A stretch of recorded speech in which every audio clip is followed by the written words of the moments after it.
Good afternoon and welcome to the latest issue of Print21, the weekly video news bulletin for the Australia and New Zealand print industries. This issue is sponsored by Ball & Doggett, Australia's largest supplier of printable materials and press room consumables, and now supplying wide format equipment.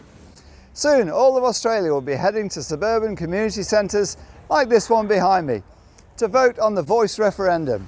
And in the run-up to the Voice, all households will receive a printed government-approved pamphlet outlining how to vote, what the referendum is about, and giving both sides of the debate. The pamphlet will go to every household in the country, all 12.4 million of them, making it the biggest print job of the year and one of the longest runs ever in Australia. IVE has won the job and will be on a tight turnaround. Printing can't start until Prime Minister Anthony Albanese announces the date, which he's likely to do in early August apparently, and the pamphlet has to be delivered to all 12.4 million households, no matter how remote, no later than 2 weeks before the vote, which could be in October, giving IVE a tight turnaround. The printed pamphlet almost didn't happen.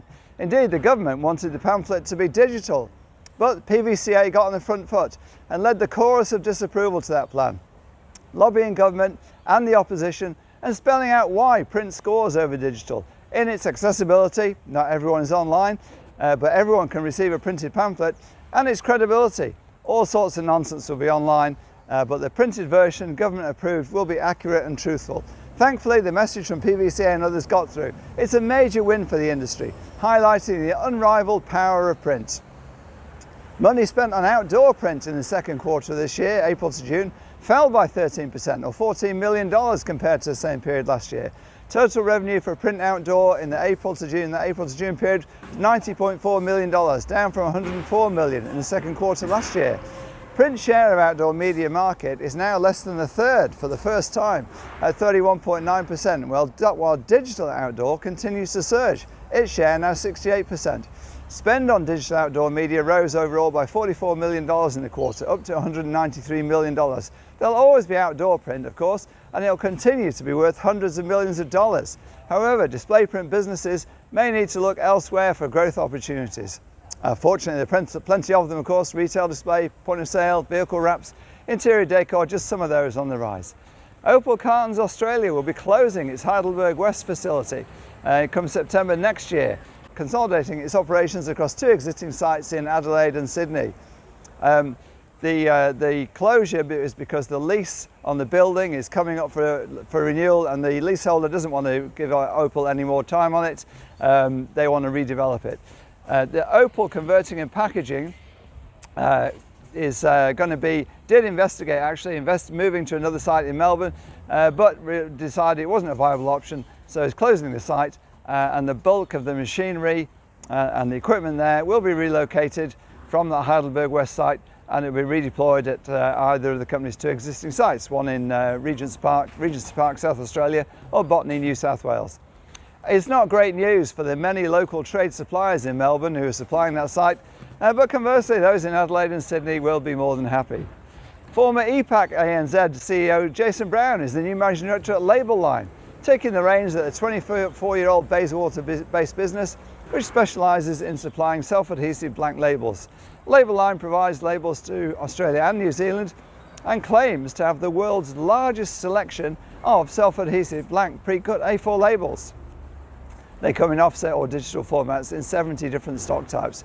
EPAC, meanwhile, has restructured its management with the regional managing directors responsible for several sites at once. Sanjit Menezes is in the role of Managing Director Asia Pacific, which includes Australia and the other regional sites. Print, mail, packaging, storage and 3PL operation Universal Approach has moved into new, larger premises in Dandenong South. As its business grows, the new facility is treble the size of its previous site, measuring 1,620 square metres, and it will enable the company to continue its drive into third-party logistics, including both long and short-term storage, and also house another Konica Minolta Acurio Press C480, with the presses handling the bulk of the company's marketing work, which includes a significant amount of direct mail and other marketing print jobs. LIA Heidelberg Graduate of the Year Angus McGrath will use his $10,000 Visual Connections LIA National Graduate Scholarship Prize to study print in Switzerland. McGrath will spend time training with both press manufacturer Koenig & Bauer and with ink maker Sitka. Both the press manufacturer, which is of course well known for its high quality offset presses and security presses and specialist expertise in security printing, and the ink supplier are both located in Lausanne, beautiful part of the world. And Angus plans to use the $10,000 to fund airfares and accommodation for a trip there later this year. Koenig & Bauer has given him free training actually. And finally, congratulations this week to Team Print, led by PVCA Treasurer Rodney Frost, also CEO of Lamson Group, who raised $46,000 for the homeless and made awareness homes through the Vineyard CEO Sleep Out campaign on June 22nd, longest night of the year, one of the coldest nights of the year. That's it for this week's issue of Play Print21. Thanks to our sponsor Ball & Doggett. Go to print21.com.au for all these stories and more. This is Wayne Robinson, editor of Print21, signing off.